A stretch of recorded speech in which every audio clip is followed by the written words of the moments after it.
मुंबईतील गोरेगाव नेस्को सेंटर शनिवारी म्हणजेच 11 एप्रिलला एका लाईव्ह म्युझिक कॉन्सर्टचं आयोजन या ठिकाणी करण्यात आलं होतं। 3 ते 4 हजार तरुण तरुणींनी या कार्यक्रमासाठी गर्दी केली होती। या म्युझिक कॉन्सर्टला गालबोट लागतं कारण 2 विद्यार्थ्यांचा यावेळी मृत्यू होतो। 11 एप्रिलला गोरेगावच्या या म्युझिक कॉन्सर्टमध्ये त्या रात्री नेमकं काय घडलं, या विद्यार्थ्यांचा मृत्यू नेमका कसा झाला, हेच या व्हिडिओच्या माध्यमातून जाणून घेऊ। नमस्कार, मी पूजा, तुम्ही पाहताय लोकमत।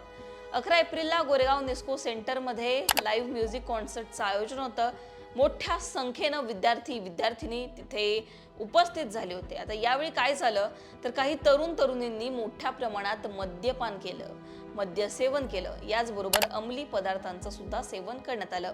यामुळे झालं काय तर काही विद्यार्थ्यांना त्रास सुद्धा होऊ लागला, त्यांची प्रकृती अचानक खालवली आणि यामध्ये 3 असे विद्यार्थी होते ज्यांना मोठ्या प्रमाणात त्रास होऊ लागला। 2 विद्यार्थिनींना जोगेश्वरी येथील बाळासाहेब ठाकरे ट्रॉमा केअर रुग्णालयात दाखल करण्यात आलं, तर एका विद्यार्थ्याला गोरेगाव पश्चिम येथील लाईफलाईन रुग्णालयात दाखल करण्यात आलं। लाईफलाईन रुग्णालयात दाखल करण्यात आलेल्या तरुणाचा सोमवारी मृत्यू झाला।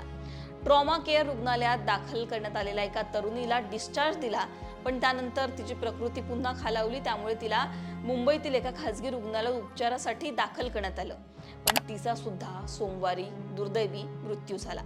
दुसऱ्या एका विद्यार्थिनीवर अजून सुद्धा उपचार सुरू आहेत, पण तिची सुद्धा प्रकृती गंभीर असल्याचं समजतंय। ही सगळी धक्कादायक घटना सोमवारी उजेडात आली। या विद्यार्थ्यांनी शनिवारी ड्रग्जचं अतिसेवन केलं आणि त्यामुळेच सोमवारी त्यातील दोघांचा मृत्यू झाला। आता या सगळ्या प्रकरणामध्ये पोलिसांनी नेमकी काय माहिती दिली आहे ते सुद्धा जाणून घेऊ। 2 विद्यार्थी यामधले दक्षिण मुंबईतील एका प्रतिष्ठित कॉलेजमध्ये MBAचं शिक्षण घेत होते, ज्यांचा मृत्यू झालाय।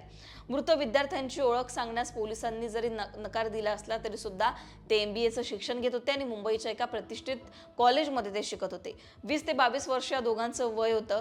कार्यक्रमाआधी आणि कार्यक्रमानंतर या विद्यार्थ्यांनी अंमली गोळ्यांचं सेवन केलं, ज्या की फार हानिकारक होत्या आणि त्यामुळेच त्यांना अस्वस्थ वाटू लागलं, अशी माहिती आहे। आता वनराई पोलीस ठाण्यामध्ये या प्रकरणामध्ये गुन्हा दाखल करण्यात आलेला आहे।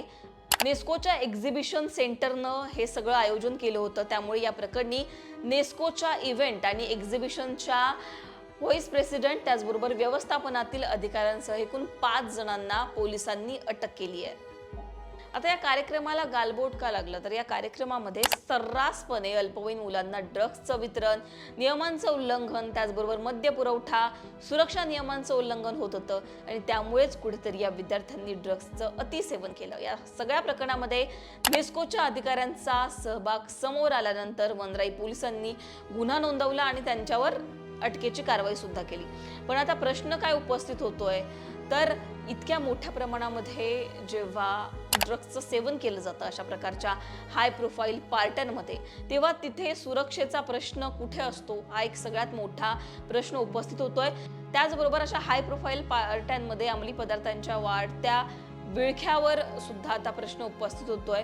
तुम्हाला सगळ्यांवर काय वाटतं, तुमची याबद्दलची मतं कमेंटमध्ये सांगा। लोकमतला सबस्क्राईब केलं नसेल तर सबस्क्राईब करायला विसरू नका।